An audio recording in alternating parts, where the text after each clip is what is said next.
Avant qu'on ne se parle entre nous, j'ai convié un de mes aînés ce soir, comme j'en ai fait pendant toute la semaine là. Un aîné qui lui, il est un aîné pour moi dans la vie professionnelle aussi dans la vie normale. Et il est là parmi nous, M. Kibidos. Je vais présenter tout le monde. D'un côté, il y a les artistes, en fait on accueille deux résidences officiellement à travers un festival qui s'appelle Afropolitan Nomad Festival, qui est un projet initié par une jeune Camerounaise qui vit à Montréal, elle est là, depuis plusieurs années, qui est un festival nomade qui fait chaque année un pays d'Afrique et qui est aussi un moment de rencontre entre les artistes venant de l'Amérique du Nord et les artistes d'Afrique. Ils se mettent ensemble souvent pour diffuser pour la plupart du temps. Mais depuis un certain temps, il a initié ce qu'on appelle des résidences de création. On a commencé par les arts visuels et la musique. Donc, et tout ça sous le Conseil des arts du Canada. Donc, nous, on a la chance ici d'accueillir ça cette année, ce projet-là. Et justement, parce que je ne peux pas accueillir ça simplement, ça se limite à moi aussi. Je me suis dit, pourquoi ne pas faire venir des personnes qui ont un savoir dans notre environnement artistique et culturel. Est-ce qu'il faut savoir ce qu'est publicité pour un artiste? Pas faire de la pub, c'était pas un artiste. Donc pour qu'on ait un moment d'échange en fait. J'avoue que j'étais impressionné par ce que j'ai vu. Tu sais que j'ai l'habitude de te dire, toi, tu es tellement pluridisciplinaire qu'on n'arrive pas à te maîtriser.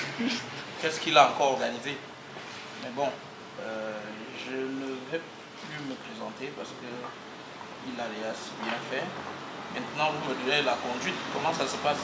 J'ai été très bien accueilli.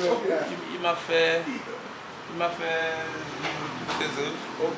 Et ça m'a même donné envie de prendre un espace ici demain, mais sauf que l'entrée est partie déjà.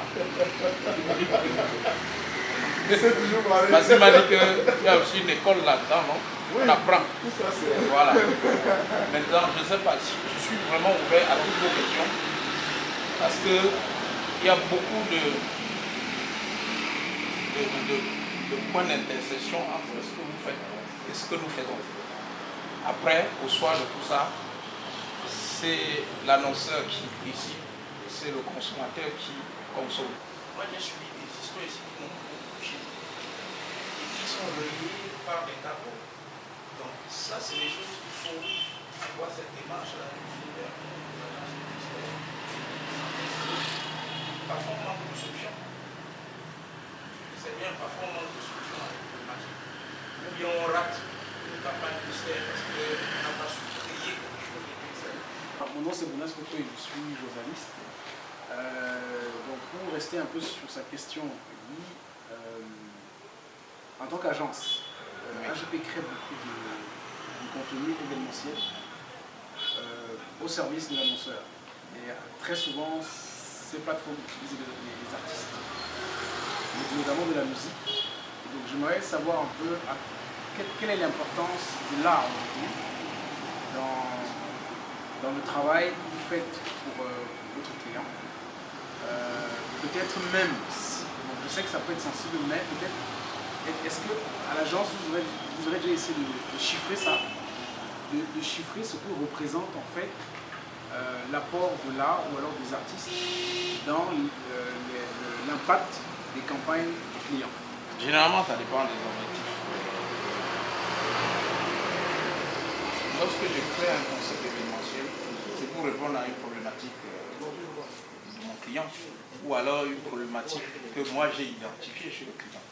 Alors, sur cette base, je peux estimer que, ou bien on peut trouver que l'une des solutions peut être l'application d'un artiste. Il faut bien que ça réponde à cette problématique-là.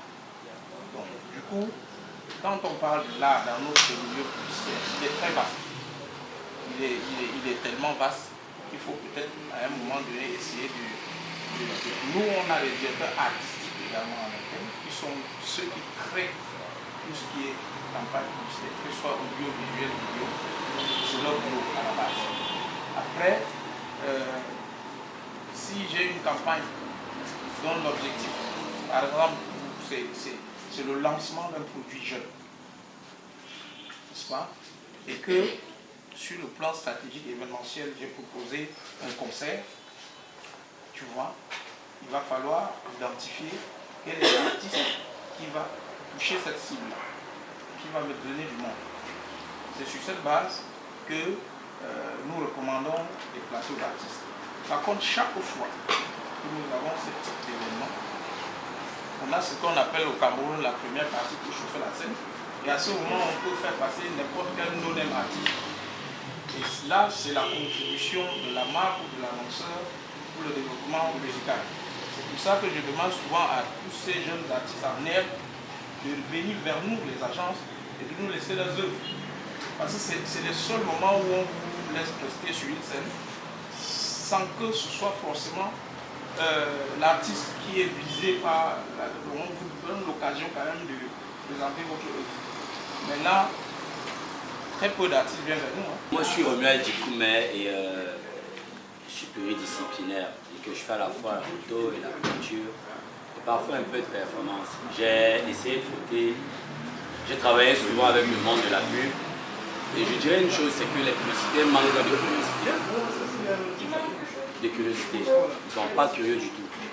Et je trouve quand même aberrant qu'on me dise qu'il faut que, pour que je puisse faire valoir mon produit, il faut que je me rapproche de l'agence. Je pense que chaque fois que vous sollicitez, si vous avez un besoin, parce que chaque artiste a une démarche sur laquelle il travaille.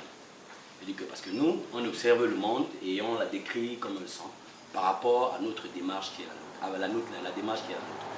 Et normalement, les publicitaires, comment ils devaient faire? Aujourd'hui, on a Internet. Vous pouvez faire des appels à projets, vous donner une thématique sur, je ne sais pas, sur ce que vous voulez montrer dans votre pub. Et c'est sûr qu'il y a 2 ou 3 artistes qui vont candidater et après le produit sortira de là. Et c'est aussi simple que ça. Parce que moi, je ne me verrai pas un jour, je vous connais ici. Je vous ai rencontré grâce à Topo. Je ne viendrai jamais dans votre bureau. Vous dire, ah ouais, je suis artiste et voilà mon tableau, je voudrais faire une pub. Parce que non, je ne ferai pas. Les artistes en général sont des personnes, on pourrait dire, oui, donc sortir de leur maison et aller vers quelqu'un, c'est un peu difficile. Est-ce que dans votre structure, il y a une banque d'artistes? Dans la mesure où, si vous êtes peut-être amené à faire une publicité sur, je ne sais pas moi, est-ce qu'avant de contacter cet artiste, vous faites d'abord des small recherches pour pouvoir vraiment sélectionner ces artistes et quand vous serez devant elle, vous pourrez identifier réellement l'artiste qui peut apporter son génie dans votre utilisation. Parce que c'est vous, au final, qui allez décider de comment est-ce que je vous souhaiterais que ma publicité soit présentée au public. Aujourd'hui, nous sommes dans un contexte où la publicité est devenue une publicité business.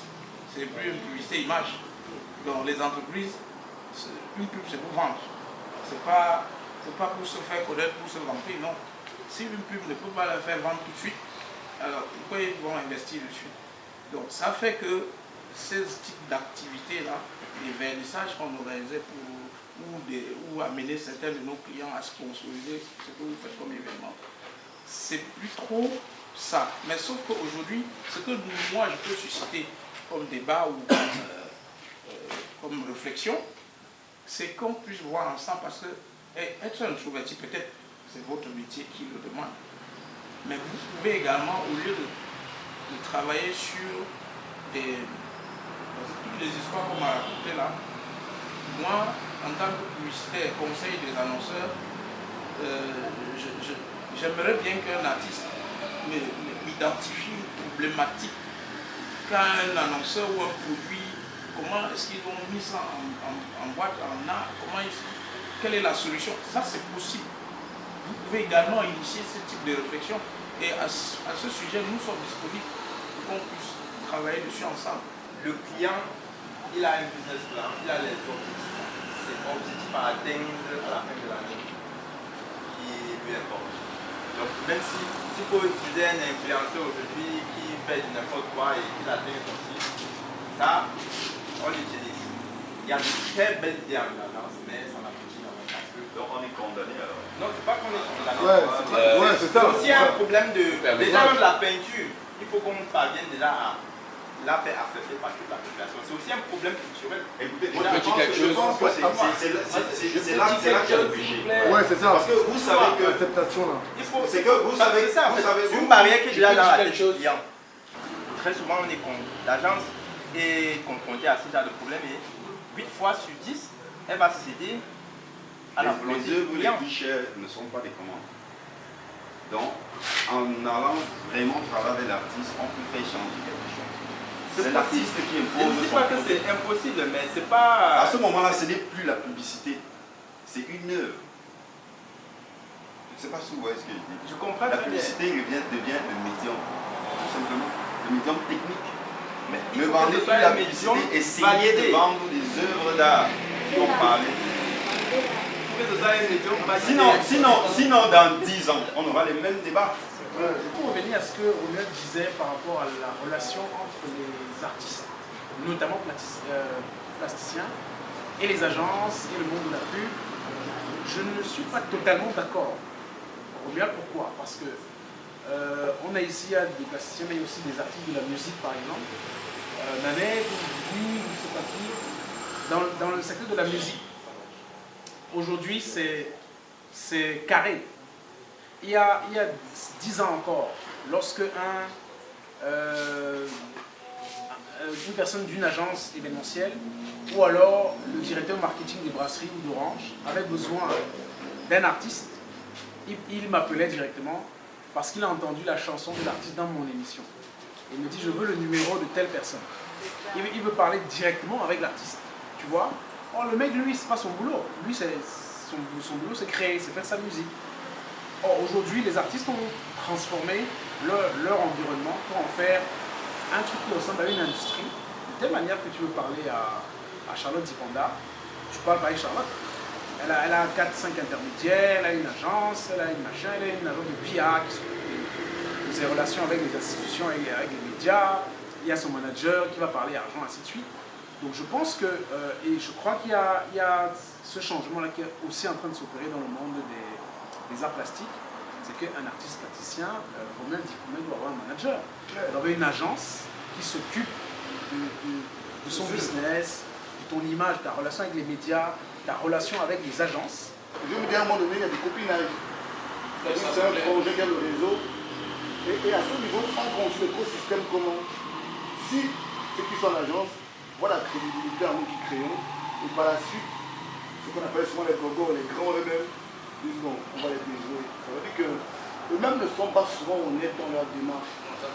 Ah, okay. Au Congo, les gens sont un peu maniaques de la chose, c'est-à-dire que tu viens soumettre un projet, on sait tous que même si on veut demander à une agence de pouvoir mettre à exécution le projet, c'est ton idée à toi.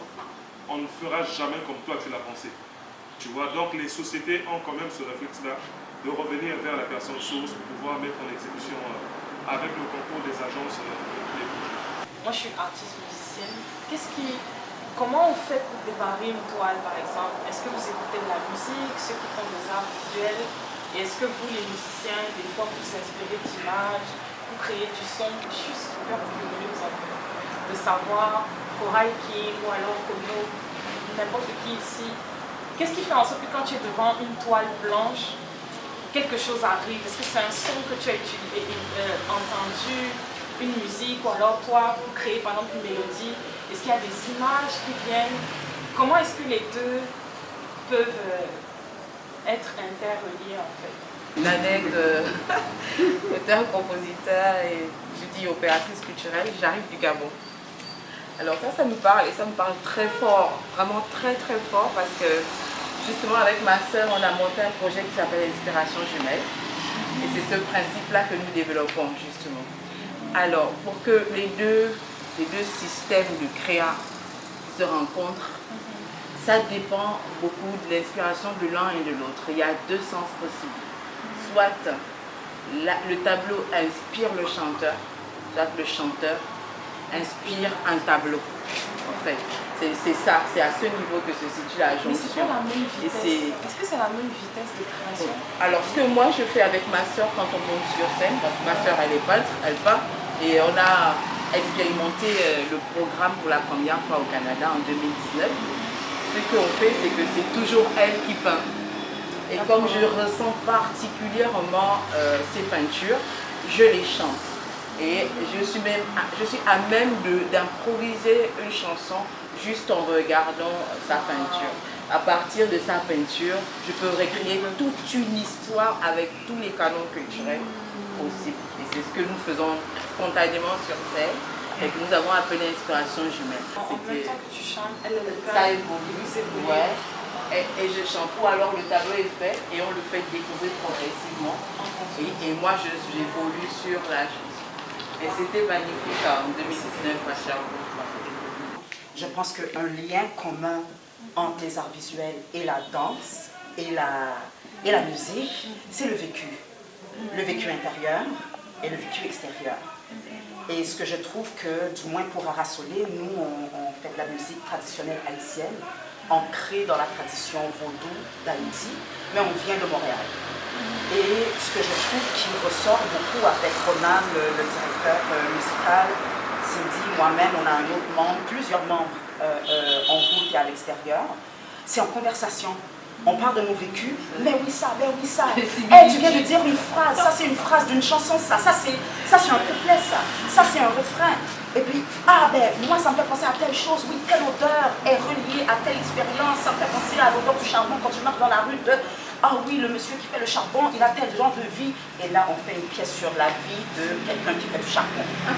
Et on reconnaît notre tonton, on reconnaît ma tante qui porte le charbon chaque matin à 5 h du matin avec le coq. Ah, le coq représente tel, ah, tel. Right? Donc, c'est dans nos conversations, on fait, ah, on a des liens communs, donc c'est le vécu. Moi, je pense que tout va de pair, tout est complémentaire. Parce que c'est les mêmes thématiques que nous utilisons. Chacun a un procédé, a son procédé.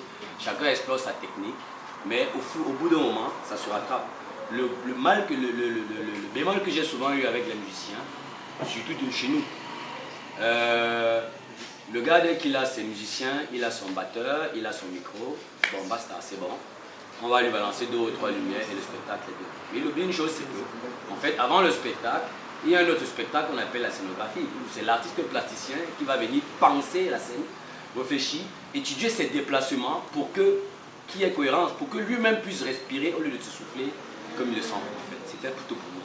Dans le rapport musique, il y a beaucoup de liens, il y a même des théories comme la synesthésie qui explique très bien le lien psychologique entre le son et la couleur. Il y a plusieurs artistes qui ont travaillé, il y a Paul Klee qui a travaillé dessus. Avec quelques recherches, on peut trouver beaucoup de liens scientifiques même. Tu as dit la synesthésie. Synesthésie. Donc maintenant, pour continuer, je pense qu'il est intéressant de voir dans la rencontre qu'on a ici, qu'on a plutôt les arts plastiques, la musique et la publicité.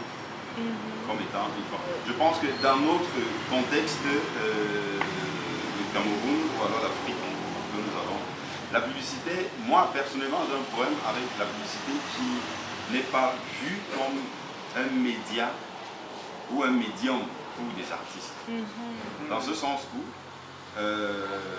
ce serait intéressant que pendant qu'on est en train de parler de comment est-ce que la musique a influencé tel peintre, que un autre artiste puisse dire comment est-ce que tel tableau a créé toute l'iconographie ou alors le design de la campagne de pub qu'il a fait. Ou alors qu'un artiste vidéaste, par exemple, au lieu de faire une campagne de pub, quand on a une idée de campagne de pub, que c'est lui qui pense toute l'œuvre qui sera l'objet de publicité. Donc l'œuvre est créée à la base par un auteur. Et maintenant, avec les aspects techniques que peuvent apporter les techniciens de la publicité, on sait que oui, avec cette peinture, c'est dans cette peinture qu'on a l'image qui va faire l'affiche. C'est dans cette peinture qu'on a les éléments sonores qui vont créer la bande originale. C'est dans cette image qu'on a l'espace que le scénographe va créer pour créer le film qui va faire la publicité. Je ne sais pas si vous voyez un peu. Sinon, on reste plat dans les problèmes de publicité qu'on a depuis les années 80, que les plasticiens ne sont pas occupés. C'est parce que la démarche de la création artistique est séparé de la démarche de la création de la publicité. Quand c'est les formes d'expression. Mais qui doit être en amont alors, selon toi? L'artiste ou le brief? Les personnes doivent être en amont, c'est Tout une le monde doit collaboration. faire une composition. Une collaboration. je pense Par qu'il y a exemple, aussi- dans la direction, je ne sais pas comment on appelle ça dans les thèmes techniques là-bas, où est-ce qu'on pense les publicités au bras civil? Est-ce qu'il y a un artiste qui est là-dedans? Ou souvent on dit que hey, les gars, le sujet c'est la campagne, si on peut compter ça à un musicien. Le musicien vient, il pense pas seulement la chanson, mais il pense la publicité. Je vous explique pour dire que notre effort au quotidien, c'est d'amener effectivement nos clients à découvrir quelque chose de nouveau. Ceux qui ont fait le pas ont aimé. Mais sauf que j'ai dit, on est dans un contexte où aucun de nous ici, en fait, nous Camerounais, nous sommes dans un contexte où l'infidélité au produit s'accentue. Vous allez voir que les budgets de com ont basculé, c'est-à-dire qu'on met 90% de budget de com aujourd'hui sur des activations sur le terrain et juste 10% sur tout ce qui est ATL et TTL.